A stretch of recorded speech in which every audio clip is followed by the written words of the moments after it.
मैं यहाँ आए हुए अपने सभी पत्रकार बंधुओं का तहे दिल से स्वागत करता हूँ। मैं समाजवादी पार्टी वेस्ट के इस कार्यालय में आए हुए सभी लोगों का एक बार फिर से इस्तकबाल कर रहा हूँ। हमारे साथ हमारे समाजवादी वेस्ट के उम्मीदवार जनाब रियाज आज़मी साहब यहाँ मौजूद हैं। सबसे पहले मैं समाजवादी पार्टी की तरफ से आपको बताना चाहता हूँ कि हमारे उम्मीदवार ने बहुत शानदार तरीके से परफॉर्म किया और हम लोग एक बहुत मजबूत लड़ाई जीते हैं। और एक बहुत मजबूत लड़ाई जीतने का मतलब ये है कि हमने जनता के दिल में अपनी जगह बनाई है। पिछले 10 सालों से समाजवादी पार्टी यहाँ कभी नहीं लड़ी, लेकिन हम लोगों ने पहले दिन से जब से ये निर्णय लिया, हमारे राष्ट्रीय अध्यक्ष जनाब अखिलेश यादव साहब ने और प्रदेश अध्यक्ष जनाब अबू आसिम आज़मी साहब ने कि हम लोगों को समाजवादी पार्टी को यहाँ लड़ाना है, तो हमने 18 अक्टूबर को अपना उम्मीदवार घोषित किया और कांग्रेस गठबंधन से और अपनी महाअघाड़ी गठबंधन से हमने अपनी ये सीट मांगी और 18 तारीख को हमारे टिकट डिक्लेयर होने के बावजूद जो है हमको फ्रेंडली फाइट करना पड़ा।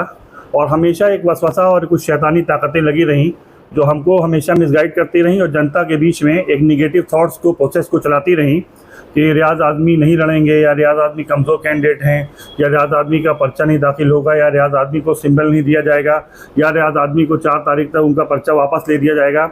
इन सब चीज़ों से लड़ते हुए रियाज आज़मी साहब ने जनता के दिलों में बहुत जगह बनाई और मैं सभी भिवंडी वेस्ट के जो भी हमारे निवासी हैं उनका तहे दिल से समाजवादी पार्टी की तरफ से शुक्रिया अदा करता हूं कि उन्होंने बहुत अच्छा जन संदेश दिया। 40,000 मत हमको दिए। ये 40,000 मत हमारी वो ताकत है जो पिछले 10 सालों से हमारे साथ नहीं थी, हमको वापस मिली है। और उसी जनादेश के आधार पर हम ये कह सकते हैं कि आने वाले वक्त में समाजवादी पार्टी का कारवां यहाँ पे बड़ा होगा और हम लोग एक बहुत मजबूत क़यादत के साथ समाजवादी पार्टी विचारधारा को भिवंडी के आगे जो है और बढ़ाएंगे, परचम को आगे बुलंद करेंगे। और इसके साथ ही हम जो भी हमारे उम्मीदवार रईस शेख साहब से जीते हैं उनको तहे दिल से मुबारकबाद, हमारे अबू आसिम आज़मी साहब जीते हैं उनके लिए तहे दिल से मुबारकबाद। और इस लोकतंत्र के पर्व में आप लोगों को मैं बताना चाहता हूँ कि बहुत सी ऐसी चीज़ें हुई हैं, बहुत से ऐसे निगेटिव हैं जिनसे जो है भिवंडी का बहुत नुकसान हुआ है। पिछले 4 महीनों से मैं भिवंडी पर दिखा रहा हूँ। कुछ लोगों ने भिवंडी को, अगर मैं ये कहूँ कि भिवंडी के साथ सौदा किया तो कहीं गलत नहीं होगा। ऐसे लोग जिन्होंने एक र्यूमर बनाया, एक अफवाह उड़ाई कि जो है कि हम लोग यहाँ पे हार रहे हैं, समाजवादी पार्टी नहीं लड़ेगी, और उन्होंने ठेकेदारी प्रथा को चालू किया और ऐसी ठेकेदारी प्रथा को चालू किया जिससे 12 लोगों की बात जो कभी लड़ने में फाइट भी नहीं था उसको जो है लीडर देने की बात करी और जनता ने उसको उसके जनाधार को ठुकरा दिया और आज वो तीसरे और चौथे नंबर पे चले गए और 11:30 बजे 12 बजे वो पोलिंग छोड़ करके भी चले गए। ऐसे लोगों से मैं सवाल पूछना चाहता हूँ प्रेस के माध्यम से कि आपने भिवंडी को क्या दिया? आप यहाँ पर थे, आपकी क़यादत करने का वक्त था, आपने भिवंडी वासियों के साथ पिछले 25 साल 30 सालों से जो धोखा हो रहा था उस धोखे को आपने क्या जस्टिफाई किया? क्या आपने जिन लोगों को ये जीतने की हिमायत की थी कि वो जीतेंगे, क्या वो आगे आपके साथ खड़े रहेंगे? मैं पूछना चाहता हूं उन लोगों से कि क्या वो जनता के सामने आकर के माफ़ी मांगेंगे? क्या जनता के साथ वो सवाल करेंगे या जनता को जवाबदेही बनती है उनकी? और मैं जनता से जानना चाहता हूं, मैं जनता से मैं सवाल कर रहा हूं और विनम्र निवेदन है, हाथ जोड़ करके मैं आपसे अपील करता हूं कि ये सवाल आपको लोकतंत्र ने दिया है अपने क़यादत से पूछने का। आप पूछिए उन लोगों से जिन्होंने ये कहा था कि हम जीत रहे हैं, जिन्होंने ये कहा था कि टीवी चलेगी, जिन्होंने ये कहा था कि पंजा चलेगा, जिन्होंने ये कहा था कुछ और चलेगा, उनसे पूछिए कि कहाँ हैं वो, उन्होंने क्या चलाया? उन्होंने जनता को मिसगाइड किया और फिर भिवंडी को ऐसी जगह पर ले जाके खड़ा कर दिया है कि जहाँ फिर विकास नहीं होगा और फिर कहीं कोई काम नहीं होगा और फिर वही लोग भेड़ की खाल में भेड़िया बन करके दूसरी पार्टी के जो है चादर ओढ़ करके फिर वो 2 महीने बाद 3 महीने बाद अपने मेयर के इलेक्शन में आएंगे। तो क्या उस वक्त भी आप उन्हीं लोगों को सपोर्ट करेंगे? क्या उन्हीं के लोगों को आप दोबारा क़यादत में खड़ा करेंगे? क्या जिन लोगों ने आपके साथ धोखा दिया है क्या उन्हीं लोगों को आप दोबारा वोट करेंगे? ये सवाल मैं बहुत बड़ा आपके साथ छोड़ के जा रहा हूं और ये सवाल मैं समाजवादी पार्टी की तरफ से आपको छोड़ के जा रहा हूं। इसी के साथ मैं अपनी बात को खत्म करता हूं और रियाज आज़मी से चाहता हूं कि वो अपनी बात को रखें। मैं अपने सभी पत्रकार बंधुओं को बहुत बहुत शुक्रिया अदा करना चाहता हूं जो पूरे इलेक्शन में हमारा कवरेज किया और हमारा साथ दिया और आज यहाँ इलेक्शन ख़त्म होने पे हमारे एक बुलावे पे आप लोग आए, बहुत बहुत शुक्रिया।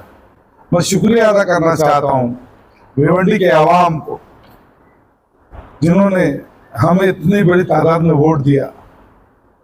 भिवंडी के उलमा इकराम, MDF, डॉक्टर्स की तंजीम, मेडिकल फ्रेटर्निटी की तंजीम, पीस पार्टी और बहुत सारे लोगों का जिन्होंने हमें समर्थन दिया। ये एक लड़ाई थी जो हम लड़ रहे थे। सच्चाई के लिए, भिवंडी के डेवलपमेंट के लिए, क्योंकि भिवंडी पिछले 25 सालों से बर्बाद हो गया है, कोई डेवलपमेंट नहीं। हमारी एक वाहिद कोशिश थी कि भिवंडी के अंदर कुछ तो बदलाव है। नहीं तो जैसे आप लोग को मालूम है कि हम बिजनेसमैन अपनी ज़िंदगी में खुश थे, मगर एक दिल के अंदर जज्बा है कि कुछ तो बदलाव है, कुछ शहर में बदलाव है। इसलिए हम लोग 2-2.5 साल से लोग, जैसे कि आप लोग मालूम है, 2.5 साल के करीब हम लोगों के बीच में काम करते रहे। 6 महीना पहले हम इलेक्टोरल पॉलिटिक्स में इसलिए आए कि भाई जब पावर आएगा तो कुछ और चेंजेस हो सकते हैं, क्योंकि पर्सनल पे जितने काम हो सकते थे हमने किए। इलेक्शन आया, हम लोगों की मेहनत करने लगे। मगर गांव में एक चीज़ है, पुठारी और कुछ चुनिंदा नगर सेवक जिनकी अपनी दुकानें हैं, वो दुकानें सजाते हैं और सुबह 6 बजे शटर खोल देते हैं। उनका कारोबार नहीं है, उनकी दुकानें हैं, पॉलिटिक्स, उसी से वो कमाते हैं उनकी रोजी रोटी। और उनकी दुकानें उनको ऐसा लग रहा था कि बंद हो जाएगी। तो जैसे कि अब टीवी तो चलती नहीं है, लोग मोबाइल पे बहुत इस्तेमाल करते हैं, तो ढूंढ कर टीवी लाई गई और टीवी पे उस आदमी को बैठाया गया जो 25 साल से शहर की कॉरपोरेशन की बुरी हाल करके रखा है। और शहर के सामने प्रोपेगेंडा बनाया गया, ये फला 25-30 हज़ार हिंदू वोट लेके आ रहे हैं और 25-30 हज़ार मुस्लिम वोट मिलेंगे और ये इलेक्शन जीत जाएगी। यही वो बंदा है, यही वो शख्स है जो बीजेपी को हराएगा। एक ऐसा एक माइंड सेट बनाया गया लोगों के जहन में, लोगों को ऐसे समझाया गया। तो मैं सवाल करना चाहता हूं उन नगर सेवकों से, उन कौम के सौदागरों से, उन पुठारियों से कि कहाँ है 25-30 हज़ार हिंदू वोट। ये जो लोगों को भ्रमण करके, लोगों को बहला फुसला कर जो वर्गलाया गया, कुछ चंद सिक्कों के लिए सौदा किया गया। आज 57% माइनॉरिटी का इलाका होते हुए आज माइनॉरिटी का आदमी नहीं जीता, उसका जिम्मेदार कौन? मैं आप लोग के माध्यम से उनसे पूछना चाहता हूं कि क्या किया। वो हमको बी टीम बना रहे थे, सी टीम बना रहे थे। बी टीम 40 हज़ार वोट नहीं पाती। बी टीम 2.5-3 साल पब्लिक के बीच में जाके काम नहीं करती। बी टीम की मेडिकल कैंप्स नहीं करती। बी टीम साल भर वोटर आईडी कैंप नहीं करती। बी टीम लाडली बहन योजना किसी का इलाज नहीं कराती। बी टीम लोगों की खिदमत नहीं करती जाके। बी टीम आती है, 15 दिन पहले दुकान खोलती है, जैसे MIM ने खोली अपनी दुकान, 15 दिन खोलती है दुकान, वोट बटोरती है और चली जाती है। फिर 4 साल 11 महीना 15 दिन बंद रहती है। महाराज लोगों के साथ जो खेला हुआ है, जो बोलते हैं ना कोलकाता में खेला हुआ था, बंगाल में, ऐसा खेला हुआ भिवंडी के लोगों के साथ लोग नहीं समझ पाए। आज जब वो देख रहे हैं कि 39,000 समथिंग वोट हमको आया है, तो वो परेशान है कि हमसे गलती हो गई। मगर गलती कराए किसने? 2-3 महीने बाद फरवरी मार्च तक नगर सेवक का इलेक्शन रहेगा। उन चेहरों को पहचानिए और आपकी भिवंडी वालों आप जवाब दीजिएगा कि इन्होंने क्या किया आपके साथ, आपका सौदा कैसे किया इन्होंने। पुठारीगिरी शहर की जनता बंद कराए। हमारा फैसला हम खुद करेंगे, कोई पुठारी, कोई नगर सेवक आके हमारा फैसला नहीं करेगा। इन चीज़ों को कहीं ना कहीं हमको ख़त्म करना पड़ेगा। और हमको बहुत अच्छा मैंडेट मिला, हमारे हौसले बहुत बुलंद हैं और इंशाअल्लाह हम लोग जितना काम कर रहे थे उससे दोगुना स्पीड में काम करेंगे। लोगों के बीच में रहेंगे, लोगों की खिदमत करेंगे, क्योंकि हम सियासत के लिए नहीं करते लोगों का काम, लोगों की मदद करने के लिए, खिदमत करने के लिए काम करते हैं। हमारा जज्बा है और हम सब सारे समाज का काम करते हैं। हमारे ऑफिस में नहीं पूछा जाता कि आप हिंदू हो, मुस्लिम हो, सिख हो, ईसाई हो, जो आता है उस ऑफिस में हम उनका काम किया जाता है। तो हम लोग इंशाल्लाह काम करते रहेंगे और बदलाव आएगा इंशाल्लाह। ठीक है, गिरते हैं शहसवारी मैदान जंग में उत्तुफ क्या उठेंगे जो घुटनों के बल चले। तो हम लोग इंशाल्लाह दौड़ते रहेंगे, चलते रहेंगे। और इलेक्शन के दौरान खाड़ी पार में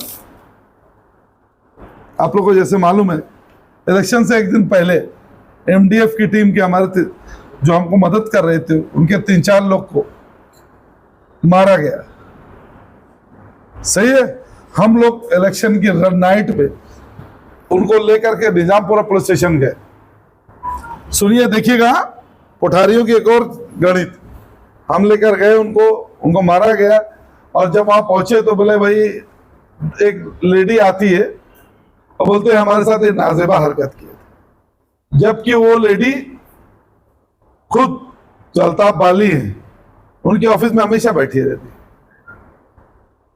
हम उनकी कंप्लेन किए, हमने डीसीपी साहब से मुलाकात की, मगर ये इसलिए ये चक्कर पूरा चला गया कि ये लोग काम ना करें, वोटिंग परसेंटेज गिर जाए। मगर हमारे मोहम्मद अली भाई, एमडीएफ की पूरी टीम खाड़ी पैर में खड़ी रही, और अल्हम्दुलिल्लाह वोटर्स हमको जो भिवंडी, आमिनाबाग, महाडा, निजामपुरा, कसाईबाड़ा, बंगालपुरा, इस्लामपुरा, जैतूनपुरा, खल्ला, कैसरबाग, थाना रोड, धोबी तालाब, रोशनबाग, मतलब हर इलाके से हमको वोट मिले अल्हम्दुलिल्लाह, और अच्छे वोट मिले, तब हम 40,000 तक पहुंचे। लोगों ने मैंडेट कर दिया है कि अब आप शहर की लीडरशिप करो, इतने वोट हमको दे दिए, और इंशाल्लाह हम लोग करेंगे। जी शुक्रिया। आगे आने वाले चुनाव में क्या ऐसे ही आपका काम चलता रहेगा? आप मेरे जज्बे को देखिए, आपकी समझ में आएगा। आज चुनाव में कितने बजे आ रहा हूँ? 3 बजे, और मैं आपके सामने भी बैठा हुआ हूँ, क्योंकि चुनाव हमेशा, मैं अपनी स्पीच में भी कहता हूँ, मेरे लिए एक नंबर्स है। ये हमारी दुकान नहीं है, कि हम इससे बिजनेस नहीं है। हम लोगों की खिदमत करने के लिए गए थे और कर रहे हैं। अब इलेक्शन में राजनीति और रणनीति बहुत ज्यादा चली, अलग अलग बहकावे के लोग आए, नहीं हुआ, ठीक है, काम शुरू रहेगा इंशाल्लाह। लोगों को जो सुविधाएं मिलती थी वो जारी रहेगी? बिल्कुल जारी रहेगी सुल्तान भाई। रियाज भाई, आपको जो है पहली बार आपने चुनाव लड़ा और इतनी तगड़ी आपने टक्कर दी, क्या कहते हैं? ये सच्चाई ने टक्कर दी, और ये लड़ाई हमने नहीं लड़ी है, समझ लीजिए। ये भिवंडी की जनता ने लड़ाई लड़ी है भाई साहब, ये भिवंडी की जनता की लड़ाई है। एक आम आदमी ने लड़ाई लड़ी है, ये हमने अकेले नहीं लड़ी। रियाज भाई, आपने असेंबली का इलेक्शन लड़ा, तो क्या आप आने वाले जो कारपोरेशन का इलेक्शन है, क्या वो आप अपने पार्टी से कई उम्मीदवार लड़ाएंगे या आप भी लड़ेंगे? बिल्कुल उम्मीदवार लड़ाऊंगा, उम्मीदवार बिल्कुल लड़ाऊंगा। मैं नहीं लड़ूंगा भाई, मैं उम्मीदवार लड़ाऊंगा, क्योंकि अब मुझे देखना है कि ये कॉरपोरेशन गंदे हाथों में ना जाए, गंदे हाथों में ना जाए। इसके लिए मैं कुछ भी करूंगा, किसी भी लेवल तक जाऊंगा, अच्छे लोगों को लाऊंगा, और अपना जमीन पे ही रहूंगा इंशाल्लाह। और अल्लाह ताला ने चाहा तो बदलाव दिखेगा। सर ये बताइए, महाविकास अघाड़ी से अगर आपको थोड़ा सपोर्ट मिलता तो आज भी आप भी होते? ये होता तो क्या होता, वो क्या होता तो क्या। अब जब महाविकास अघाड़ी से चोरगे जी को लाया गया, जो 21-22 हजार वोट पाते, और 3,000 नॉन मुस्लिम जो पाते, बिरादर वतन पाते हैं नॉन मुस्लिम वोट, और 19,000 मुस्लिम वोट पाते, तो इंडिया अलायंस का मतलब तो सर्व धर्म का आना चाहिए था ना। तो क्या है इसका? शहर का कैंडिडेट होता, 57 माइनॉरिटी के वोट होते हैं, माइनॉरिटी का कैंडिडेट होता, तो बात अलग। उससे हमको सपोर्ट मिलता नहीं मिलता, वो तो बात की बात है। महाविकास अघाड़ी की आज हालत देख लीजिए, 50-60 सीट, कितनी सीट पे? इतना घमंड और गुरु अच्छा नहीं होता। ऐसा लग रहा था इंडिया अलायंस का टिकट नहीं हो गया, जीत का सर्टिफिकेट हो गया सीएम का, तकब्बुर टूटा। रियाज भाई, जो भिवंडी की पब्लिक ने, आवाम ने जो आपके ऊपर विश्वास जताते हुए आपको भारी बहुमत दी, उनके लिए मैं उनसे कहता रहूँगा कि आपका भाई आपके साथ रहेगा, और इंशाल्लाह जो भी काम रहेगा मैं उसको आगे बढ़ के काम करूँगा। भिवंडी के डेवलपमेंट में जितनी हो सकेगी हिस्सेदारी लूँगा, और मैं अपनी लाडली बहनों को, जिन्होंने मुझे बहुत ज़्यादा वोटें दी है, आप उसमें नोट कर लीजिएगा, मैं उनका बहुत बहुत तहे दिल से शुक्रिया अदा करना चाहता हूँ, और उनसे कहना चाहूँगा कि आप मेरे साथ जिस तरह से थी वैसे मुझको सपोर्ट दीजिए, मैं बहुत काम करूँगा।